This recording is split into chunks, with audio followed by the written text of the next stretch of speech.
Bonjour et bienvenue à la critique exigeante pour un nouveau segment si on veut à la défense de qui ne suit pas l'actualité. Honnêtement, j'aurais dû le sortir quand Diablo 4 est sorti. C'est pas une opinion qui est nouvelle pour moi, mais que j'ai envie de parler. En plus, on est à un an de BlizzCon, donc peut-être qu'il y aura du nouveau chez Blizzard, même si bon, c'est une entreprise qui ne va pas très bien depuis de longues années. Mais bref.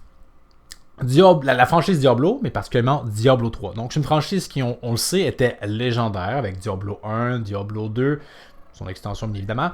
Une grosse attente pour Diablo 3 qui a su décevoir bien des gens. Diablo 4 qui est presque, on dirait, passé dans l'indifférence.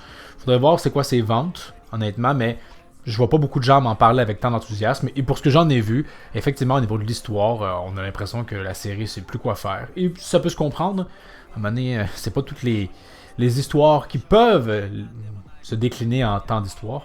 C'est bien normal.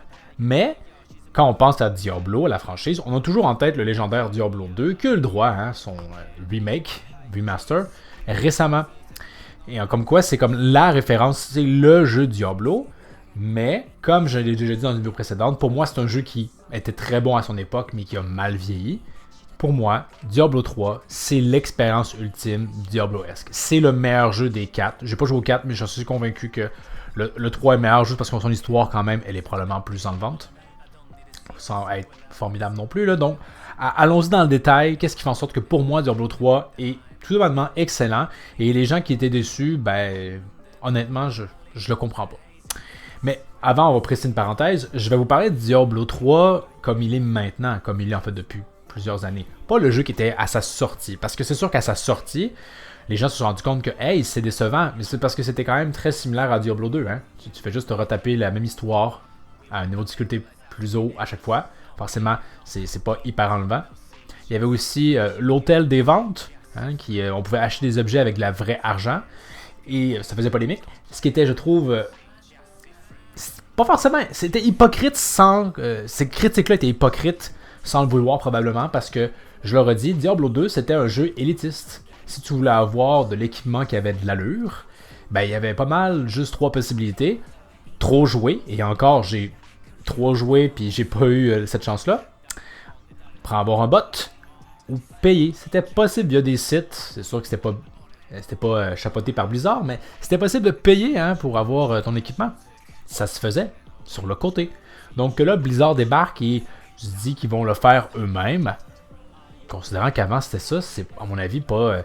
c'était déjà un problème. C'était pas un nouveau problème. C'est juste que là, Blizzard mettait la main là-dedans.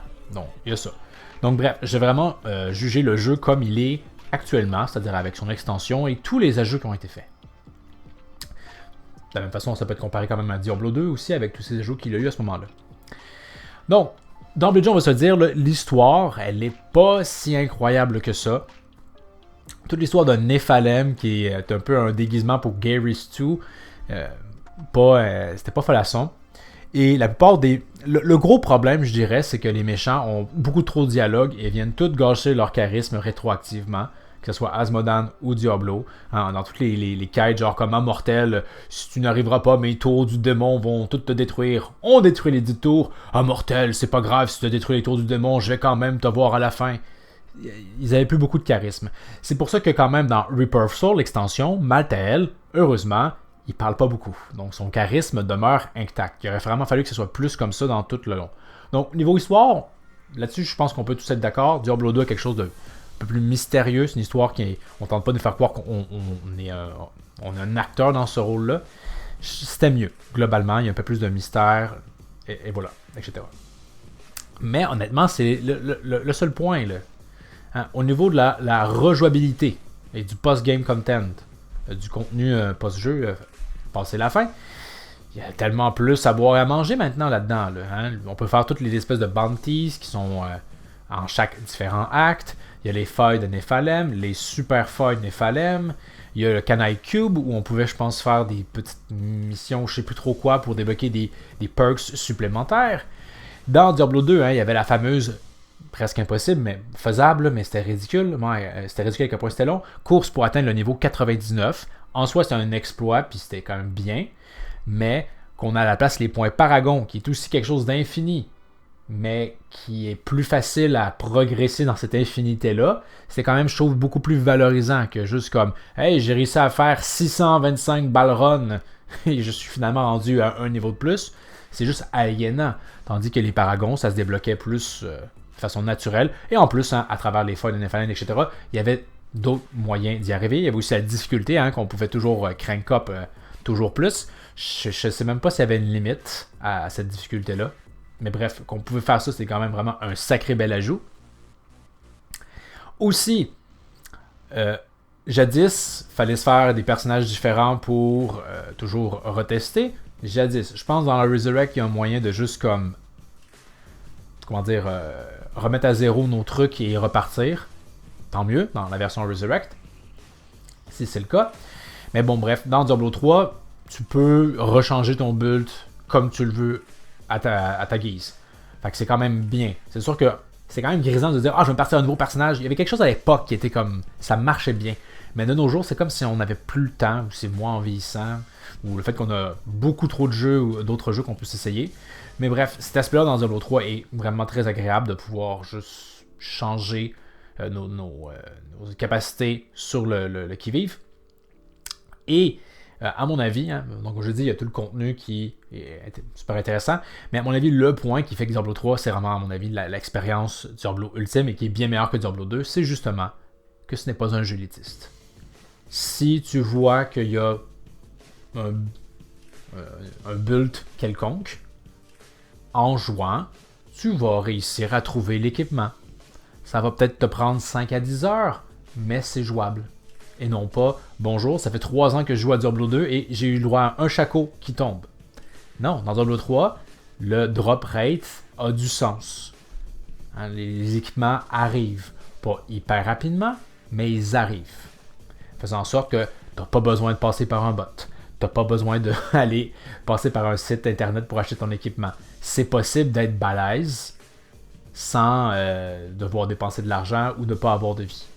Et rien que ça, je trouve que c'était le meilleur point. Diablo 2, moi j'en garde un souvenir chaleureux, mais aussi juste frustrant de me dire que c'est comme si fallait que je m'arrache un poumon pour vraiment être bon à ce jeu-là. Alors que c'est juste parce que le jeu était vraiment trop élitiste, c'était un peu brisé. Diablo 3 n'a pas ce problème-là, et à mon avis, c'est ça pourquoi c'est le meilleur des 4, encore une fois. Je peux pas trop me prononcer pour le 4e, n'ayant pas joué, mais ce que j'ai vu au niveau de l'histoire semblait juste inférieur.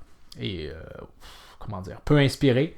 Donc, Diablo 3, je trouve que vraiment, on apprend bien des erreurs du 2, et même du début du 3, pour avoir un jeu tout à fait exemplaire, qui s'est, j'en suis sûr, vendu énormément, d'où pourquoi on a eu Diablo 4. Donc, toute cette déception de comme « Ah, Diablo 3, le 2 était tellement meilleur », je suis profondément en désaccord avec cette affirmation-là. J'aurais beaucoup plus de plaisir à jouer à Diablo 3 que le Diablo 2. Il y a l'aspect nostalgique qui serait certes là, mais Diablo 3, c'est juste plus plaisant. Je sais que j'ai pas besoin d'acheter des objets pour être fort. Je vais réussir à le devenir en jouant naturellement au jeu. Donc, ceci conclut ce segment à la défense de Diablo 3. Mais en passant, Path of Exile, c'est aussi un excellent jeu dans la même veine où c'est possible d'être hyper balèze et que le jeu, je sais pas si c'est encore le cas dans le 2e qui est sorti il n'y a pas longtemps, mais probablement, il y a un principe d'économie intégré à même le jeu. Le contenu des fans pour améliorer le tout, c'est vraiment juste incroyable comme jeu gratuit. Si vous aimez les hack and slash, foncez. Et un jour, il faudrait bien que je me lance sur le 2e. J'avais vraiment bien apprécié le premier. Donc, n'hésitez pas à me faire part de votre avis dans les commentaires. Y a-t-il un autre aussi hack and slash que je n'ai pas parlé et qui vaudrait la peine d'être découvert? Donc, n'hésitez pas à me le communiquer. Pour la prochaine critique exigeante, je crois que un chapitre de l'histoire principale de Dragon Ball Multiverse va être conclu. Ça sera l'occasion d'en parler. Je trouve que les attentes étaient quand même assez élevées. Est-ce que le fan manga français va réussir à livrer la marchandise? En plus, j'ai un petit élément intéressant à vous faire part dans cette vidéo. Donc, n'hésitez pas à vous abonner et je vous dis à la prochaine critique exigeante.